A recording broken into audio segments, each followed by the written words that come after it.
علیکم ورحمۃ اللہ وبرکاتہ۔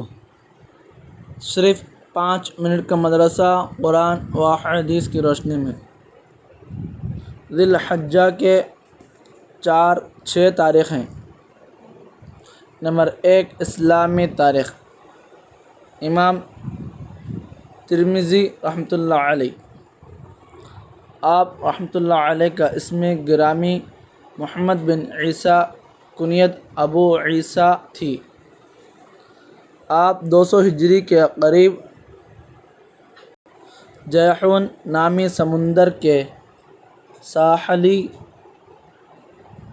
علاقہ کے ترمذ نامی گاؤں میں پیدا ہوئے۔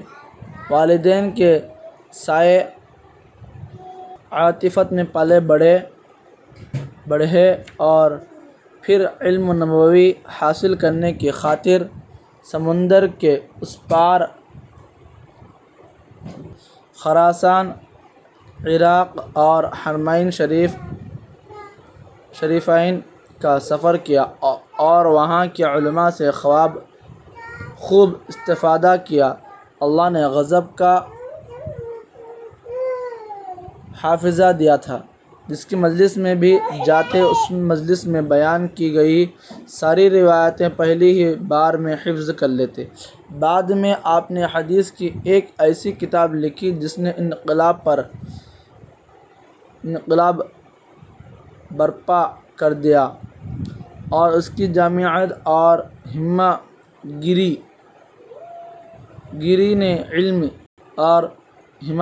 نے علم طبقے کو حیران کر دیا۔ اس میں سیرت، آداب، تفسیر، عقائد، احکام، فتنوں، قیامت کی نشانیوں اور صحابہ رضی اللہ عنہم کے فضائل کا ذکر کیا گیا ہے۔ یہی وہ کتاب ہے جس کو ہم اور آپ جامع ترمذی کے نام سے جانتے ہیں۔ امام ترمذی فرماتے ہیں، میں نے اپنی یہ کتاب حجاز، عراق اور خراسان کے علماء کے سامنے پیش کی تو وہ لوگ بہت خوش ہوئے۔ ایک مرتبہ فرمایا، جس کے گھر میں یہ کتاب ہوگی سمجھو اس کے گھر میں نبی ہے۔ جو بات کرتے ہیں، آخر عمر میں آپ کی بینائی چلی گئی۔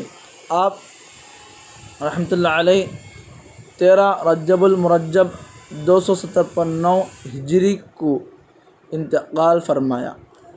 نمبر 2، حضور صلی اللہ علیہ وسلم کا معجزہ، بکریوں کا اپنے اپنے مالک کے پاس چلے جانا۔ خیبر میں آپ صلی اللہ علیہ وسلم کسی قلعہ والوں سے مقابلہ کر رہے تھے۔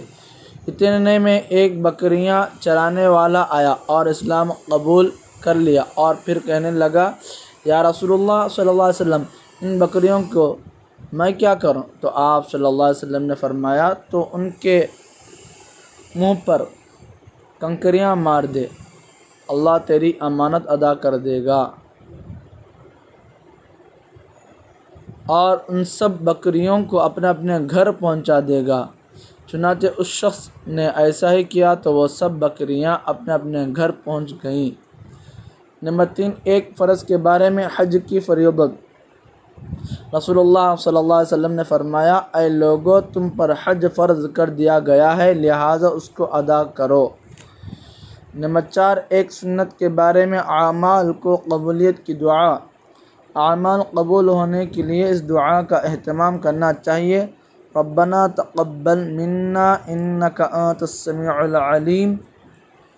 ترجمہ، اے ہمارے پروردگار، ہمارے اعمال اور دعاؤں کو اپنے فضل سے قبول فرمائیے، بے شک آپ سننے والے اور جاننے والے ہیں۔ نمبر 5، ایک اہم عمل کی فضیلت، یتیم کے سر پر ہاتھ پھیرنا۔ رسول اللہ صلی اللہ علیہ وسلم نے فرمایا، جب کوئی شخص صرف اللہ کی خوشنودی کے لیے یتیم کے سر پر ہاتھ پھیرتا ہے تو اللہ تعالیٰ ہر بال کے بدلے میں نیکیاں عطا فرماتا ہے، اور جو یتیم کے ساتھ اچھا برتاؤ کرے گا میں اور وہ جنت میں 2 انگلیوں کی طرح ہوں گے۔